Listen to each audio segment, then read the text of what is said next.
നമുക്കിന്നൊരു ചിക്കൻ കറി ഉണ്ടാക്കാം. ഒരു സ്പെഷ്യൽ ചിക്കൻ കറിയാണ്. വറുത്തരച്ച ചിക്കൻ കറി. തേങ്ങ വറുത്തരച്ച് വെക്കുന്ന ചിക്കൻ കറിയാണ് ഇന്ന്. എല്ലാ പ്രാവശ്യം നോർമലായിട്ടല്ല നമുക്ക് ഉണ്ടാക്കുന്നത്. ഇന്നൊരു ചെറുതായിട്ടൊന്ന് മാറ്റി പിടിക്കാൻ തോന്നിയേ.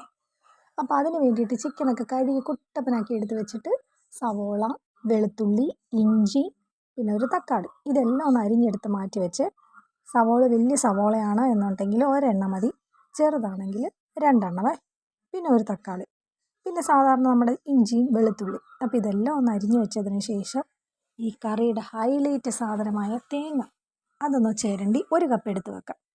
അത് നേരെ ഒരു ചീനച്ചട്ടിയിലോട്ടിട്ട് നമുക്കൊന്ന് വറുത്തെടുക്കാവേ. ചെറിയ തീയിലിട്ട് നന്നായിട്ട് ഇളക്കി കൊടുത്ത് തന്നെ തേങ്ങ വറക്കാവുള്ളേ. അപ്പോൾ തേങ്ങ ഒക്കെ ഒന്ന് വറുത്ത് ഒന്ന് മൂപ്പിച്ചെടുത്തതിന് ശേഷം ഇനി പൊടി ഐറ്റംസ് ഒക്കെ ചേർക്കാം. മുളക് പൊടി, ചിക്കൻ മസാല, ഗരം മസാല, മഞ്ഞൾപ്പൊടി, മല്ലിപ്പൊടി. അപ്പോൾ ഇത്രയും പൊടികളാണ് നമ്മൾ ചേർക്കുന്നത്. ഇനി ഈ പൊടികളും കൂടെ ഒന്ന് മൂക്കുന്നത് വരെ നന്നായിട്ട് വഴറ്റാവേ. നന്നായിട്ട് ഇളക്കാം. ചെറിയ തീയിലിടുന്ന കാര്യം മറന്നു പോകരുതല്ലേ, പൊടികൾ പെട്ടെന്ന് കരിഞ്ഞു പോവേ. അപ്പോൾ ഇതെല്ലാം ഒന്ന് മൂപ്പിച്ചെടുത്തതിന് ശേഷം ഇതാണ് എൻ്റെ പാകവേ.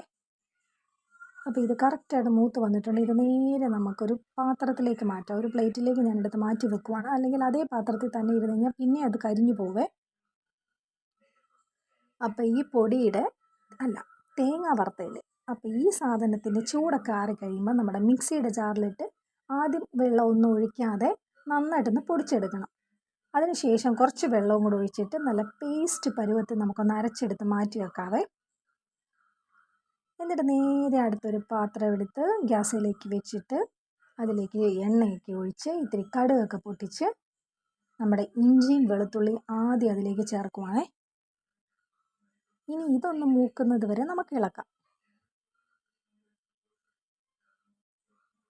അപ്പോൾ ഇതെല്ലാം മൂപ്പിച്ചതിന് ശേഷം നേരെ അതിലേക്ക് നമ്മുടെ സവോള ഇട്ടാവേ. ഇനി അടുത്തത് നമുക്ക് ഇതിനെ മൂപ്പിക്കാം.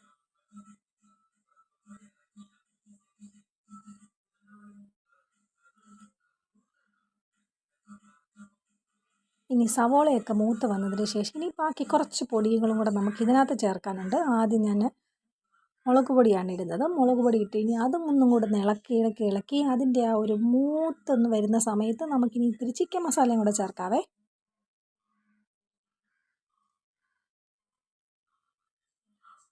അപ്പോൾ ചിക്കൻ മസാലയും കൂടെ ചേർത്തിട്ട് ഇനി ഇത് രണ്ടും കൂടെ നമുക്ക് ഇളക്കാം. ആ പൊടികളുടെ പച്ച മണമൊന്ന് മാറി വന്നതിന് ശേഷം നേരെ നമ്മുടെ നേരത്തെ അരിഞ്ഞു വെച്ച നമ്മുടെ തക്കാളിക്ക ഉണ്ടല്ലോ, ഇനി അതും കൂടെ ചേർക്കാം. ഇനി തക്കാളിക്കായും കൂടെ ചേർത്തിട്ട് നന്നായിട്ടൊന്ന് ഇളക്കി ഇനി നമ്മൾ നേരത്തെ ഒന്ന് അരച്ച് വെച്ചിട്ടുള്ള നമ്മുടെ തേങ്ങ വറുത്തരച്ചതുണ്ടല്ലോ, ഇനി അതും കൂടെ ചേർത്തിട്ട് ആവശ്യത്തിന് വെള്ളവും കൂടെ ഒഴിച്ച് ഉപ്പ് ഇട്ടൊന്ന് തിളപ്പിക്കാവേ.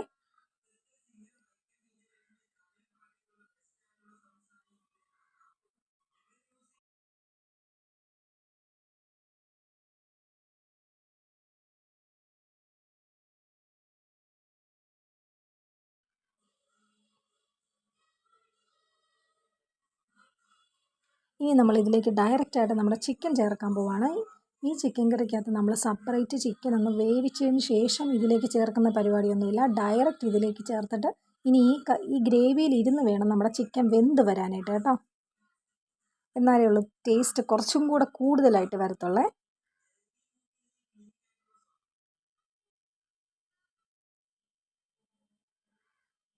അപ്പോൾ ഈ വറുത്തരച്ച ചിക്കൻ കറിക്കകത്ത് തേങ്ങ വറക്കുക എന്നുള്ള പരിപാടി മാത്രമേ ഉള്ളൂ കുറച്ചൊന്നും നമുക്ക് താമസമായിട്ട് വരുന്നത്. ബാക്കി എല്ലാം പെട്ടെന്ന് തീരുന്ന പരിപാടിയാണ്.